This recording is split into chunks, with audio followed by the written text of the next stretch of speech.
होते सारे लोगों को बहुत ही बेरहमी से मार रहे होते और सबसे पहले वो लोगों के ऊपर गोलियां बरसाते थे हैं और उसके बाद फिर बाकी के बचे हुए लोगों का सर काटते हैं, किसी की आँख फोड़ते हैं, किसी का पेट फाड़ते हैं, किसी की नाक तोड़ते हैं, किसी का टांग तोड़ते हैं और किसी का छत से फेंक देते हैं और ऐसा करके फिर वो सारे लोगों को मारना चालू करते हैं और ऐसा करने से फिर प्लेन में आग लग जाती है और प्लेन फिर नीचे गिरने लगता है और नीचे में समुंदर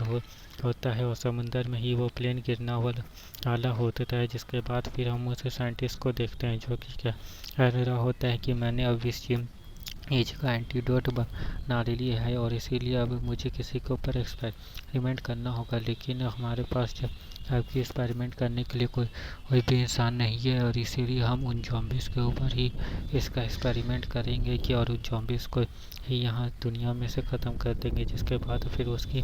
बेटी फिर उससे बोलती है कि ये आपको ये एंटीडोट काफ़ी टाइम पहले ही बना लेना चाहिए था, आपके वजह से इतनी सारी मुसीबतें थी दुनिया में आ गई है और इतने सारे लोगों की भी जाने प्लेन में गई है, तो वो भी आप ही के वजह से गई और इस सब चीज़ों में आप ही जिम्मेवार है क्योंकि आपने ये एंटीडोट पहले नहीं बनाया हुआ होता है। जिसके बाद फिर वो साइंटिस्ट उससे कहता है कि मैं जानता हूँ कि इन सब चीज़ों का जिम्मेवार मैं हूँ और मुझे पहले ही इसका एंटीडोट बना लेना चाहिए था, लेकिन मैं ऐसे मैंने उन सारे लोगों को प्लेन में भर करके इसलिए भेजा ताकि कि वो सारे और जॉम्बिस बाहर आ सके और उनके ऊपर हम एंटीडोट का हमला कर सके और ऐसा करना हमारी मजबूरी था। जिसके बाद फिर जो सारे जो जॉम्बिस होते हैं वो उनके प्लेन के पास भी आ जाते क्योंकि उनका प्लेन वो सारे लोग भी एक प्लेन के ऊपर ही होते थे और फिर वो बूढ़ा इंसान कहता है कि अब देखना अब मैं इन सारे जॉम्बिस को किस तरह से ख़त्म करता हूँ, लेकिन तो अभी भी उनके प्लेन के ऊपर पर वो सारे जॉम्बिस हमला कर देते हैं और जबकि वो जॉम्बिस काफ़ी ज़्यादा ताकतवर होते हैं तो यहाँ पे वो लड़की की भी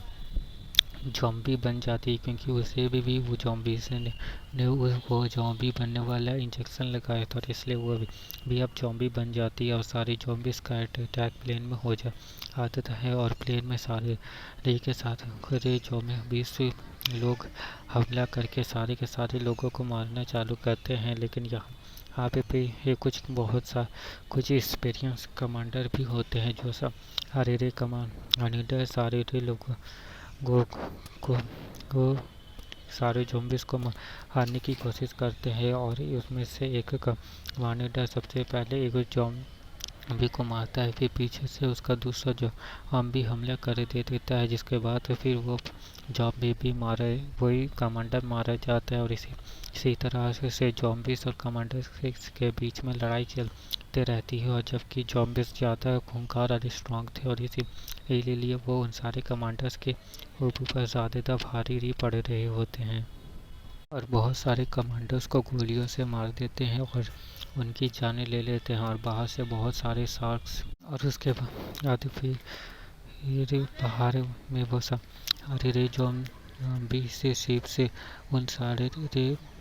सारे जॉम्बी शार्क से शिप के ऊपर हमला करते हैं और शिप को बुरी तरह से डैमेज करना चालू करते हैं। जिसके बाद फिर हम बाहर में वो सारे जॉम्बी शार्क्स को देखते हैं जो कि